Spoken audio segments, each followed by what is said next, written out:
The UAE is ranked number 1 regionally and number 4 globally on the ease of setting up a business. I am a fan of progress. What are the 3 must-have factors for any business to succeed? In a market like full of competition, the effectiveness beats the ideas, always. A lot of people, they think that because the economy here is thriving, it's easy. It's not easy. It's not easy to live here, it's not easy to succeed here, and it's not easy to have your business succeeding here. Clarity, it's the most important thing, because without it, you cannot pitch to investors, you cannot promote, you cannot create a brand. Yes, it's about bringing that vision to reality and the execution part where most brands and companies fail. I do work out of passion. I do also work to pay my bills, but I don't live to work. Like, it's different. Hello and welcome to yet another episode of Unboxed with AJ. We're on season 3 now, the podcast where we unravel the heart and soul of branding, marketing, and technology. Today, I'm here with the lovely Camila Cascio.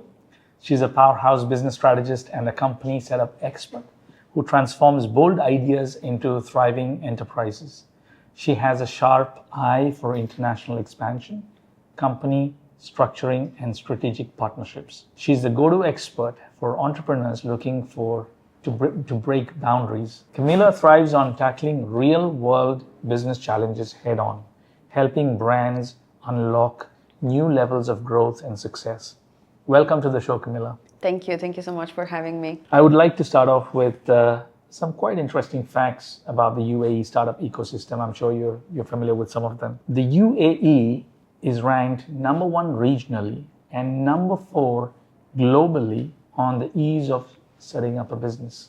Dubai's digital economy is projected to hit $140 billion by 2031, which is not very far away. And all that thanks to UAE's investment-friendly policies and innovation-driven environment. I would like to start off, Camila, by asking you, behind every great person is a story. What was your journey like? How did you reach here in this space?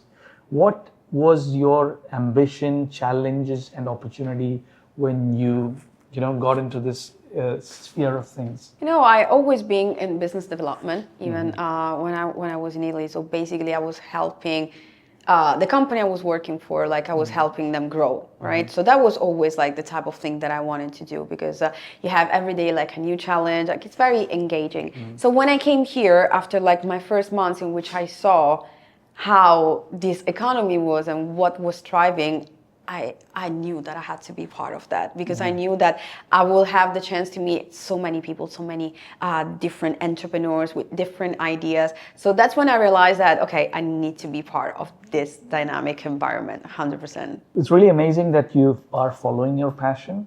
And like we discussed already, there's a shift when you actually put into practice something that you learned in college or university, and then you come on board and you start doing it in practice. And when you start seeing that connection, people connecting with you, and you see that impact, I think that shows, you actually inspires you and encourages you to do, gives you a feeling that you're in the right space. Yeah. And I think that is part of your story, I believe, right? Yeah, because I always was not only in business development, but also the B2B and the partnerships, right? So I was talking to people, meeting people, and eventually I came across this potential partner. At the time, it was still not a partner, who made me notice that I was really good at it, that I should consider not just doing it for for the company I was working for, but also for others, because it could benefit. And that's how it started. And as you said, I started it. And of course, at the beginning, you might be a little bit scary, it's like that. But when I started to see people having this very positive response to what I was doing, or having them, oh, thank you for what you have done for us, we have solved this issue, that was really, really amazing. And then I just stayed into that.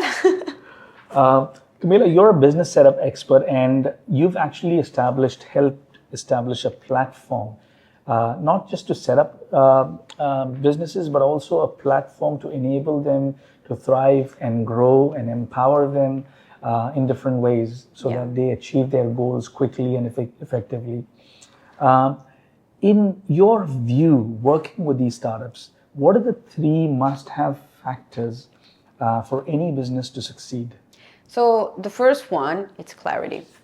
That's very important, and it's overlooked because it's not enough to have an idea. You have to have clarity of where to position this idea, how this idea will work in terms of operation, who is going to be your client, so who's this idea for, right? You need to know all these things because otherwise there's nothing else that you can do, right? And once you have clarity, that brings us to our second point, like you need to have some operational efficiency because without it, again, nothing will work. But I think that clarity is the most important thing because without it, you cannot pitch to investors. You cannot promote your product. You cannot create a brand. Yes. You cannot do anything because like, okay, you have an idea. What about it? You know, so I think that clarity, it's really important. I know it might sound like very simple, you know, but it is really important. And honestly, like one of the things that I've seen the most, like mentoring startups and these like companies that want to enter the market, one of the most common things is this one, they are too vague. Even when they try to explain to me their idea, I don't know if sometimes it's just because they don't know how to say it, they didn't practice their pitch, but it feels like they don't have clarity. And it's very important, very important. I think I completely agree with you because working with businesses myself through this agency, helping brands, establishing brands, I think the difference between what you do and what we do is you look at it more from a business perspective and we look at it more from a brand perspective, the emotional side of things. Yeah. But when we sit with startup founders and try to understand what are the real world challenges, not just startups, but existing businesses, what we find is that there is a lack of clarity. There is no clear vision of where they're going. And even if they do know what the business is and what they want to achieve, it's not articulated in a very nice way, in a very powerful way that inspires them every day to go back and run this business even better, you know. So I think you're spot on when you said, there's a lack of clarity. Now, having worked with startups, sometimes you have a great idea in front of you and it looks very exciting. And, the founders probably, they like the idea. It's very subjective. Oh, I like that idea. It's amazing. It's brilliant. I think it's going to work. And they spend their time, effort, and money into putting together something. But at the end of the day, when you look closely and look a little bit deeper, you find a lot of cracks and a lot of gaps into how the business is set up, how the business is run. So in your view, what are some of the hidden signs that the startup is not ready or not really built for long-term success? Yeah, like in this very competitive market, it's very easy for these companies or entrepreneurs to get caught into like this all crazy run for success. And sometimes they forget like the most important things, right? In a market like full of competition, the effectiveness beats the ideas. Always, because you can have an idea, I can have an idea. It might be the same idea. You will do it one way, I'll do it another way. The best way to do it is the ones that win, right? It's like in your case, like there are other companies that might be doing the same that you do, but how do you beat the competition? Doing it in the best way possible, so then you can differentiate yourself. So this is one of the most important things. It doesn't matter how good is your idea or how much funding you have. That doesn't guarantee that you know how to effectively bring it to life. So operational efficiency is very important. And many times there are so many flaws. Miscommunications, some parts of the operations that are not well defined. And that's something that it's very important to keep there. Also, not having a clear strategy. You need to know where are you going and what are your tools to achieve to that point. That's very important, right? So even if from outside it can look all like rainbows and it's beautiful, like on the inside, like these are like very important things are like the backbone of the whole structure, you know. So they really need to be careful to these things. Like, and again, this sums up to what we were saying before, also to clarity, you know, because it happens many times that I've met companies and they were like already established, right, with teams, everybody was there, and in the team there was confusion about what they were doing. How can you succeed like that? Execution part You of know, it, right. yeah. And then also you need to have a long-term plan. You know, in this economy, making money at the beginning is very easy. You know, it is not like I'm not here to support overnight success stories. Of course, like it needs to, like you need to work on it. But if you have a good idea, again, you can make the money. But if you don't have good operational flow and your idea doesn't have effectiveness, then it's just that short-term money. Right, but a good startup to thrive, they need to have like a scalable strategy. They need to have a long-term strategy for the revenue. They cannot just think about the funding. They need to know how they will generate revenue on their own. You know, so they need to have a long-term vision, which is, I think, it's very important because again, it's a very competitive market. Everybody's on the run for money, and they forget that it's not like 100 meters run. Yeah, absolutely. It's a long run. Absolutely. I think that's the story of Dubai as well as a brand. If you take Dubai as a brand, I mean, everybody, like you mentioned, has a lot of ideas, you know, but it's about bringing that vision to reality and the execution part where most brands and companies fail. And that's the success of Dubai, I feel, because we have a visionary leader who can turn ideas into reality. And I think that's always been the success of Dubai, and that's what other cities are trying to replicate. We have office in Riyadh as well as Dubai, and Saudi Arabia is opening up and you know, attracting a lot of foreign investment. We went there because of the huge business potential and growth opportunities that the market offers. But at the same time, you know, having an office here and setting up a business there, although it is, I don't want to put any city down, but I think there it needs to be some streamlining efforts in order to make it more easier for businesses to enter into the market, and that's what Dubai has, you know, really mastered in some aspect, turning vision into reality and making it easy for businesses to streamline, grow, establish.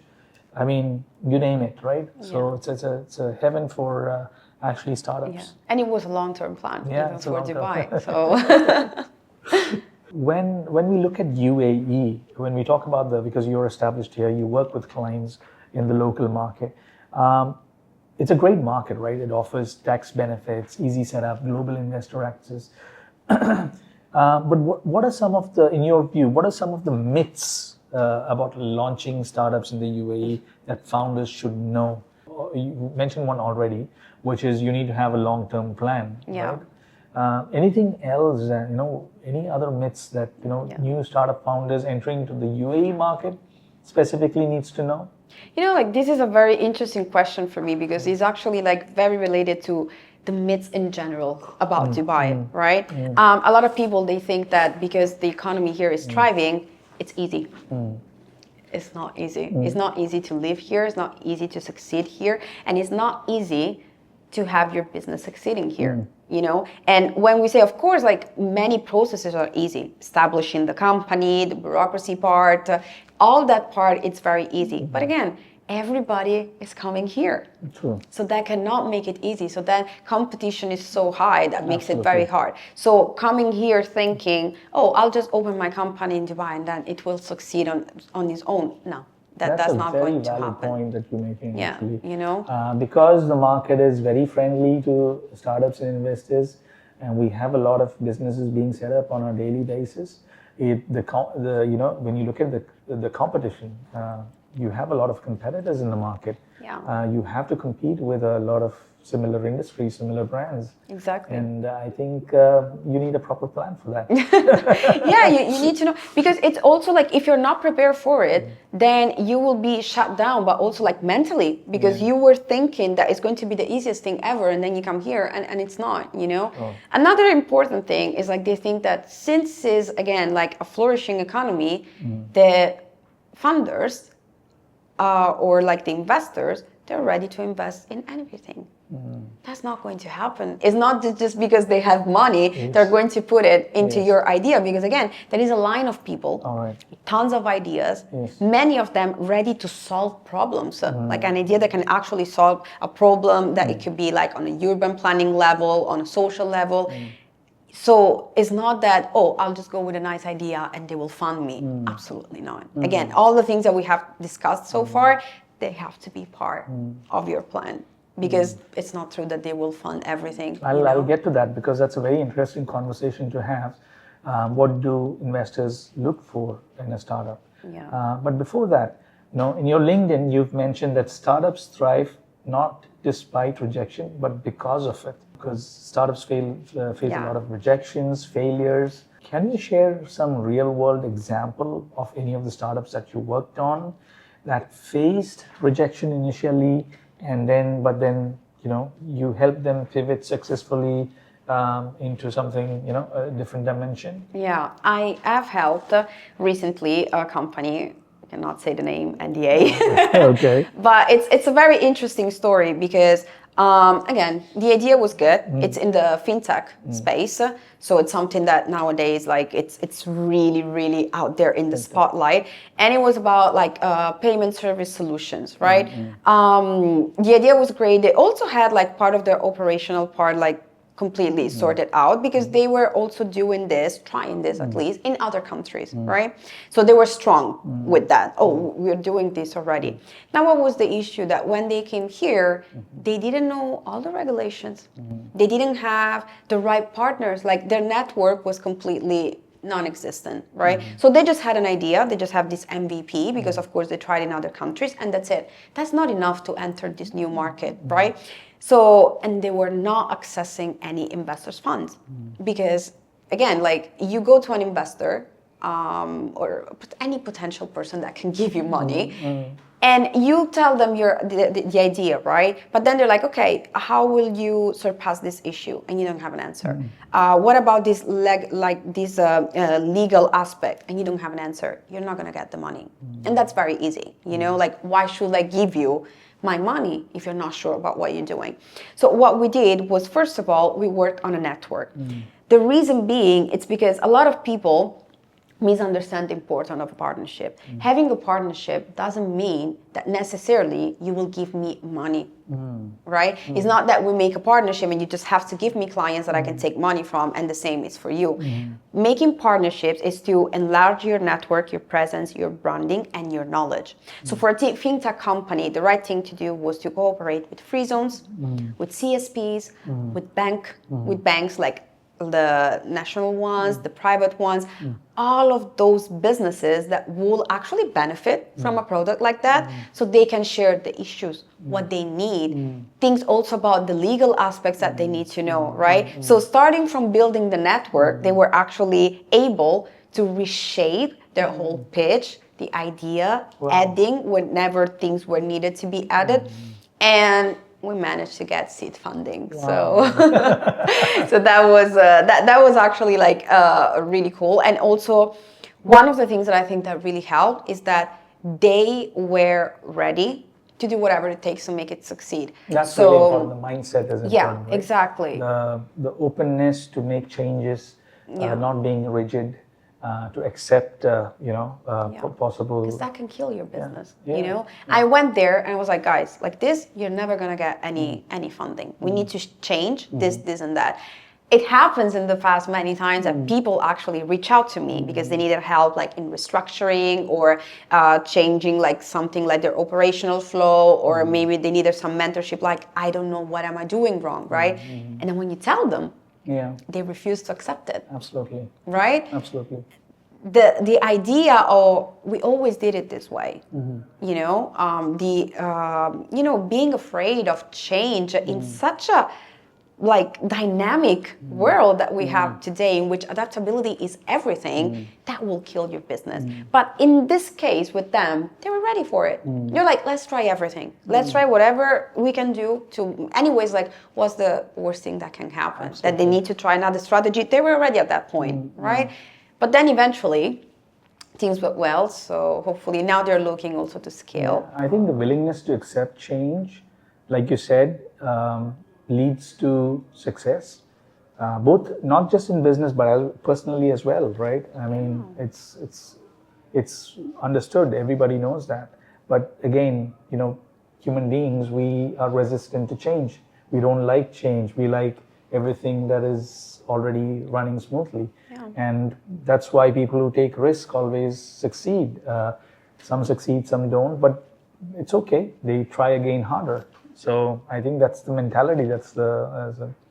I was fortunate enough to actually attend the STEP conference that concluded recently in Dubai. And like you mentioned, there's so many ideas there, you know, so many different industries, fintech to, you know, agriculture to edutech to a lot of, I mean, various industries. But like you said, as an investor, going to a, you know, let's say a fair or a STEP conference, what would he look for in a startup? Why would he invest his money in you? What are the things that he would look for? You know, like, this is a very interesting question, because I feel like the answer will actually put together all the things that we have said so far. So it will actually make people understand how this is like a real journey, right? So first of all, if I'm pitching something to an investor, I have to be clear. So we're back to the first point that we mentioned, clarity. Because if I'm pitching to you my idea and it's not clear, because it's not clear to me, that's already a no. I will not put money into something that I don't understand well. And not I don't understand it because it's not my field. I don't understand it because you're not explaining it well. I've seen many cases of these new entrepreneurs that they had amazing ideas. They didn't know how to deliver it. You know, that's also why I work with the startups on how to deliver their pitch, because sometimes the idea, it's really good. But when you hear it, it doesn't sound like it, you know, because they don't know. Like, you know, when you are pitching something, you have to put also some storytelling. The story has to be interesting, because we have to also remember that the founders and the investors, they're people. So yes, they're investing in your business, but they're investing in you. So they're investing in other people, right? And it doesn't matter how technological the business is, they're still investing in people, right? And that people have to give them something in terms of emotion, the passion, and the actual product. So that's one of the first things. Like, if you don't pitch clearly and you don't have clarity, you're not gonna get the funding, you know? Another thing is, like, you have to show that you are prepared. You have the knowledge, right? It's not enough to know bits and pieces about something and wanting to create a company about that. And it's not necessarily like a one-man's job, you know? Like, you can have partners, you can have your network of people that can actually help you into knowing all the parts of the field, but you need to know it. Because me as an investor, before putting a certain amount of money, I need to know that you know. You know, because if tomorrow something happens and you're not prepared, that's it, we lost everything. Absolutely. So that's also like another important thing. And the third part, and that's mostly yours, good branding. You know, it's nowadays you cannot just go with the nice PowerPoint and show them your idea. There has to be the branding, the emotion. I need to remember, you know, like what is there. Like, you need to know who you are, and you have to transmit it. You know, and I think that these three things combined can really help to secure that fund. I was recently speaking to someone who's in the space, who's an investor. He has, I mean, he's associated with VCs. And one thing he mentioned was people invest in people, right? I mean, everybody comes up with a great idea, and, you know, it may sound very exciting.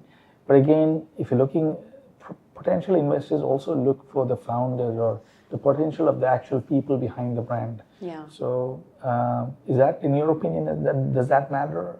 Absolutely. Yeah. It does. It does. Because like nowadays, especially, we have seen how you promote the business, right? You need to have a front man or front woman, how you want to call it, that it's there, right? You need to have someone that has the charisma, that has the audacity to go out there and talk about the company, right? That same feeling you have to give it while you're pitching, you know? You need to have that, because again, yes, you're selling an idea. But what I'm seeing is a person. So I'm investing in that person, in the team, you know. I also try to explain to these companies how important it is for them to have a strong team, a team that they trust. So then when they're talking about their team, the investor can feel that they're telling the truth. Yeah. They really, really respect their team. They, you know, they're fond of them, and the entire thing works. Because again, like it's a group thing, right? So whatever the actual founder of the company cannot see, someone in the team can see it, you know. And then that's also how you address any operational failure or issue that you have, because the founder cannot be everywhere, right? True. But you have your team that is scattered around the departments and everything, and you have to listen to them. Absolutely. So you have to have a strong team. And again, it's people, you know? Yeah. Coming back to something that you mentioned earlier, it's not about securing the initial funding, it is about continuous growth, right? What are the most critical factors that startups need to keep in mind to scale effectively? You know, because it's not about just securing the funding, it's not short term, although there are, you know, people out there who are just looking for a quick turnaround. But if you are really passionate about a project and you really believe in it and you really want to grow it, what is the path to continuous growth in your view? So the first thing, as we were also mentioning before, don't be afraid of change, because the business changes every second.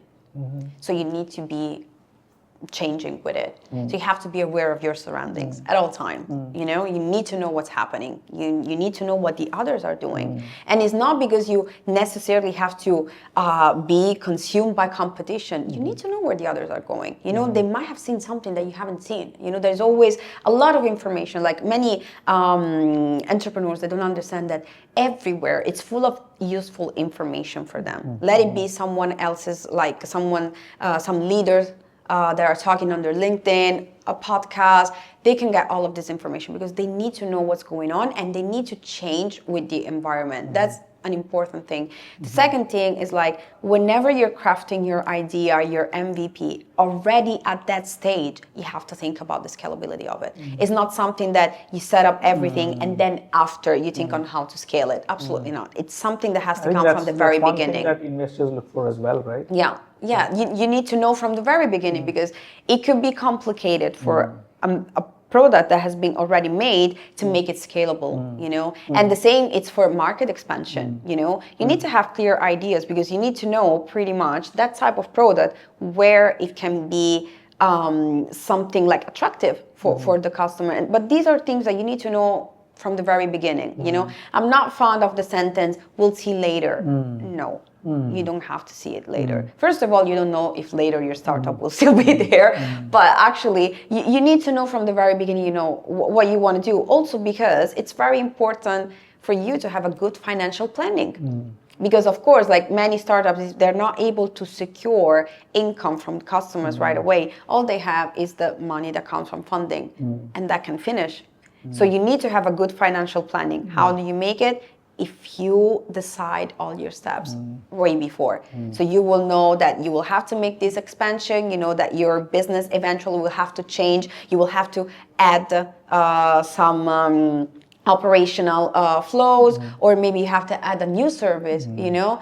It's those are very important things. I think, Camila, you know, you've answered a lot of my questions, but from a brand perspective, what I can see is that one thing, if I had to narrow it down into one word, all your answers to all your questions, I think it would be your first word that you used, clarity. I think that's what you're using, that's what you're trying to say in all your answers, and this shows how crucial having a clear vision and clarity on how to achieve it is so critical in the startup scene. And that's that's the key takeaway that I'm getting from our discussion. And it's really interesting. Because like talking about technical stuff that cannot be done, because there's not like a one size fits all when it comes to this, because it depends. Like if your startup is in fintech, they are like in digital marketing, AI, of course, like everything it's different. But there is something that it's common, and it's that you need strategy. You need to know what you're doing, where are you going, and how you want to get there. And again, as I said, it might sound very simple, but believe me, the amount of times that it was completely overlooked is insane. Like even for me, it was like, is it like what's happening? And again, because people get caught up in this race towards success and greatness, and they forget the actual basis. As a business setup consultant, Camila, and especially in the technology space, I mean, for a startup who has an idea, probably he has the initial funding, but I'm sure you've experienced, I think this was part of your role in your previous project as well. It's not just necessary to have the funding and the idea. You also need the right platform, right training, right, mindset, and right tools to establish that idea. So where do we go for like as a consultant? How do you help businesses who have a great idea, maybe a little bit of funding, or they just have a great idea, they don't know where to go? How would you approach them? What are the processes that you would take them through, and how would you help them as a setup consultant? So the first part is, of course, like understanding the project, and then related to that, of course, like knowing the market here. Of course, like I will have the knowledge to tell them this environment, it's the best one for you, this one is not good for you, and I will explain it to them. Because for me, something very important is that at every single step, they know why I am telling them something, why I am suggesting something. They need to know all the way, because it's their company, right? So they need to have their full hands on the project. Sometimes I've been told that, oh no, you do it, we trust you. Thank you. But still, you will sit down now and you will listen, because you have to know, because it's your business. So of course, like I start trying to understand everything. I always like to speak also with the team, because I want to have everybody's perspective. Sometimes someone that creates something, it's in love with this baby, the idea becomes this baby. So sometimes they cannot see certain things. I love to engage with the team, Many times I found myself having like... A lot of things are overlooked. I did calls, like Zoom calls with like people overseas at, unimaginable times that you cannot even imagine, because like sitting in the US, sitting in East Asia, but it was very important. And I gained so many insights because of that, right? So after that, I start crafting a strategy, right? And depending on the moment in which the company is at, it's when like the strategy starts, right?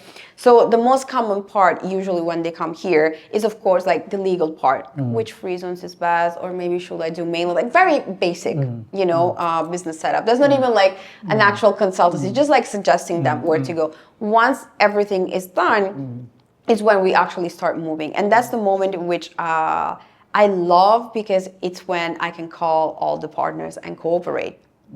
Marketing company, software development company. I do love working on bespoke type of things. So depending on the type of business, I do have experts, because of course I cannot know everything about everything. Absolutely. I know here and there enough to suggest you like where to go. And then I call in the experts, and they will tell you what's the best software solution for you, what's the best marketing. But I'm always there like overlooking, making sure that the client is comfortable, first of all, and that the partner is understanding the idea, what's the concept behind it, and where we have to go, right?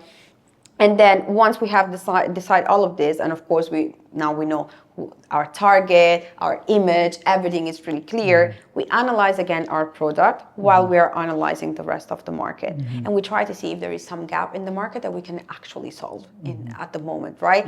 Let it be this market or other markets, because like the world is big, right? Absolutely. And from there, it's when you see like, all the things start shaping, because okay, that's already a phase of implementation, because maybe you found a gap in the market, and you wanna fix it, right? You wanna fill that gap. And then the other part will be like, okay, we have this product and I think we can scale it now, which is the other region that can actually benefit from it. Or we can make it bigger. Instead of, for example, just helping freelancers, now we can go to the next step. So, for example, the startup that I was mentioning before, the fintech one of the issues that they had, they wanted to start with medium-sized companies right away.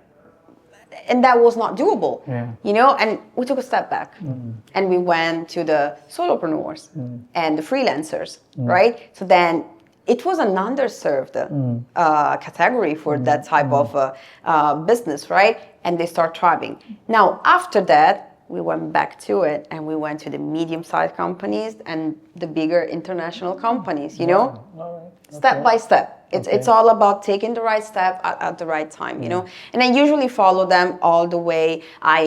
We also do sessions with the team to be trained. They need to know about the product as well as the person that has funded this product, right? So it's very important that everybody is aligned. So there are a lot of steps involved in this type of a consultation, but it's definitely like very rewarding, I would say.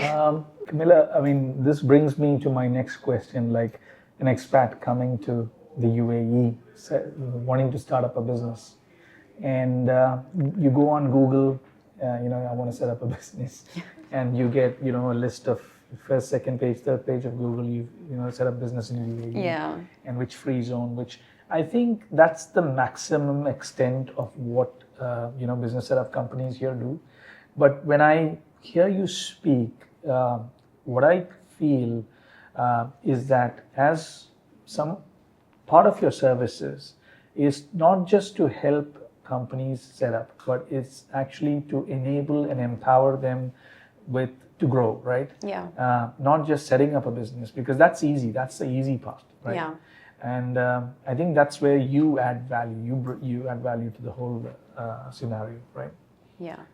That's the funniest part, actually. It's the most engaging part, So, again, one of the most exciting topics that I love to talk about in all my episodes is the power of AI and how AI is changing the landscape. And, what message do you have? What is your general take on AI, using AI in business? And what would you advise business leaders or business startup founders on who are hesitant to use AI and they think that it will lead to job displacement and so on? What is your general view on that? So first of all, I am a fan of progress. Okay. Right? And I am positive towards the AI and the usage of it, especially in business, even also in other fields. I have a very close person. He is a fellow Italian. And he uses AI for medical purposes. He's working on some innovations. He's and the things that he can do. It's insane. That alone makes you understand that this is not something that you have to be scared of. I do understand that a lot of people, and this has been always the same in history, right? You are scared of what you don't know, and that's normal. But especially in business, you don't have to be scared of AI.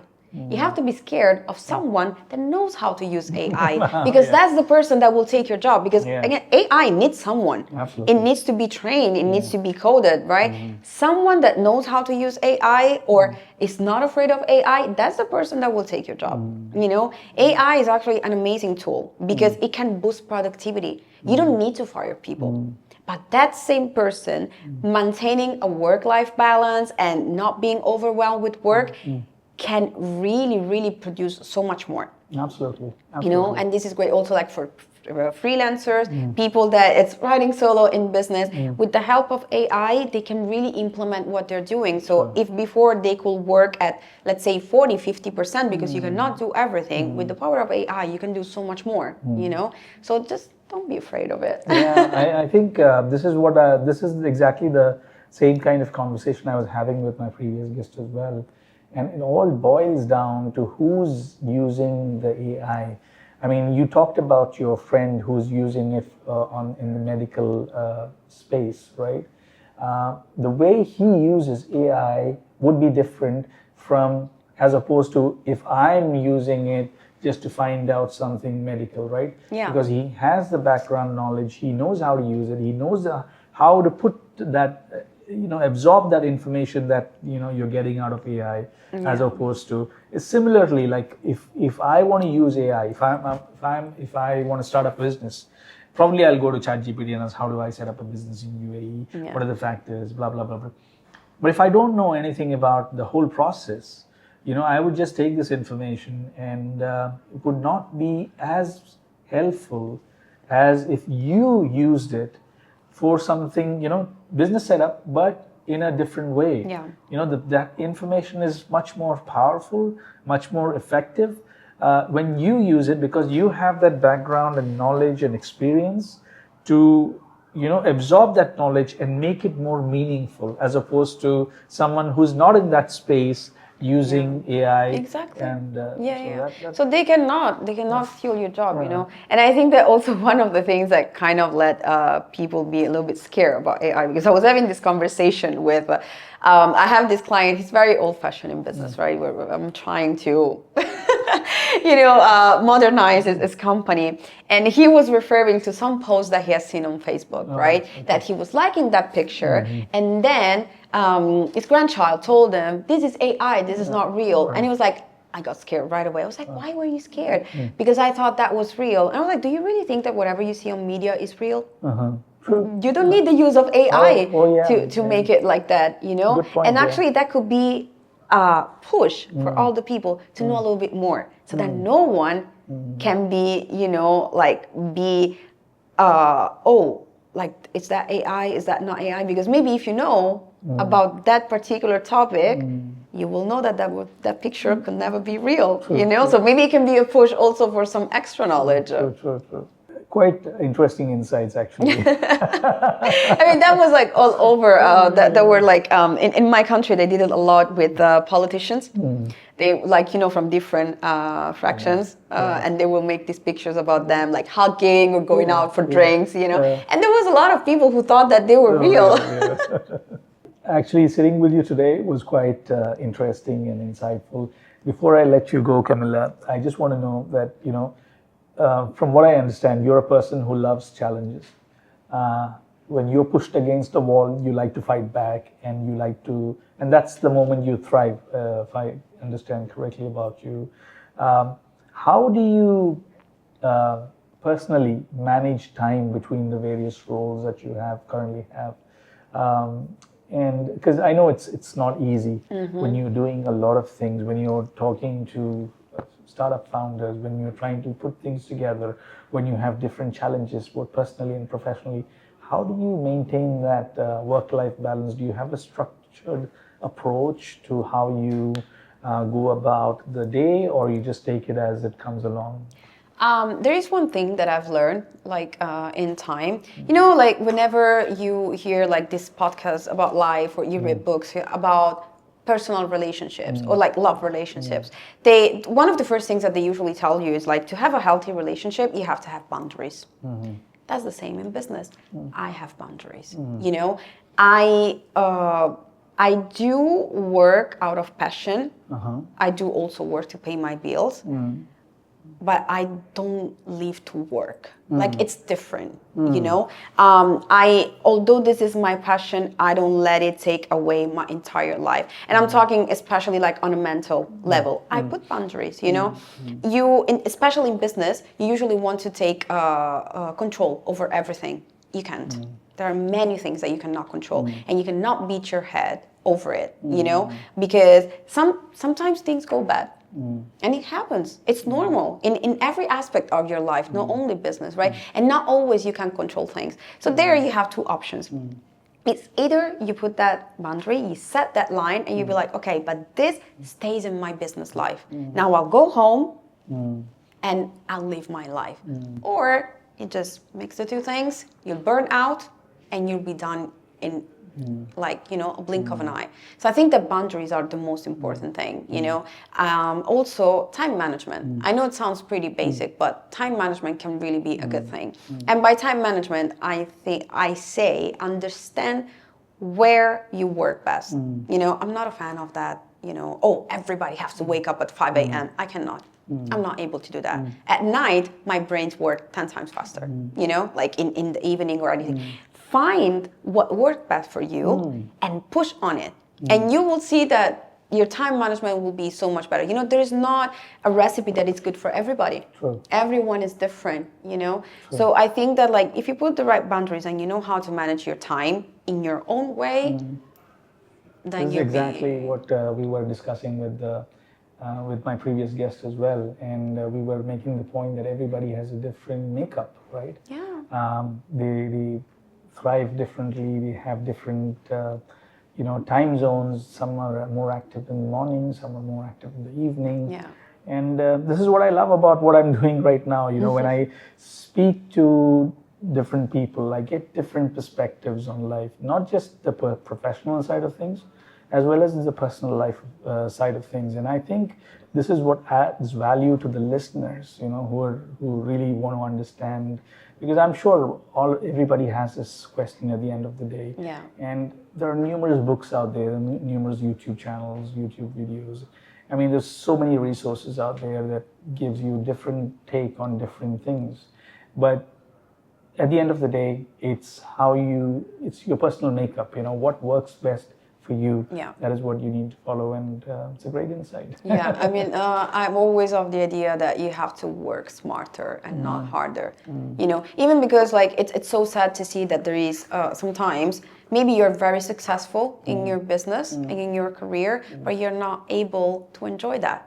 So what's the point? Absolutely. You know, Absolutely. there's no point in that. True. You need to be successful in both ways, you know, and you and only you know how to be successful in your personal life, you know, by keeping that success that you have in business. And it's completely doable, you know. Another also important thing here, especially, is like, don't compare yourself to the others. You know, everybody has his own path. You don't have to compare, like, your business to someone else's business. You can take insights that you can do, like, you can take ideas, suggestions. That's perfectly fine, but don't compare it. You know, that's not the right competition. Like, you know, the good competition here in Dubai, it's see that, oh, there's so many people here, like, doing their best. Let me do it too. That's the only, like, comparison that you can do. Other than that. Amazing. Well, thank you, Camila, for spending time with us today. You. And everything that you talked about, right from the key takeaway of being clear with your objectives and clarity and vision. And I think that was a key takeaway that I took from this conversation. Anything that you do, you need that to start with. And that was quite insightful, and your personal journey, understanding that. Thank you for your time. And Thank you. It was really a brilliant session. Huh? It was lovely to talk to you. Thank you so much. Thank you. So that's it for today. Please catch us on all major platforms, on YouTube, Spotify, Apple Podcast, and I will catch you in the next show. Thank you.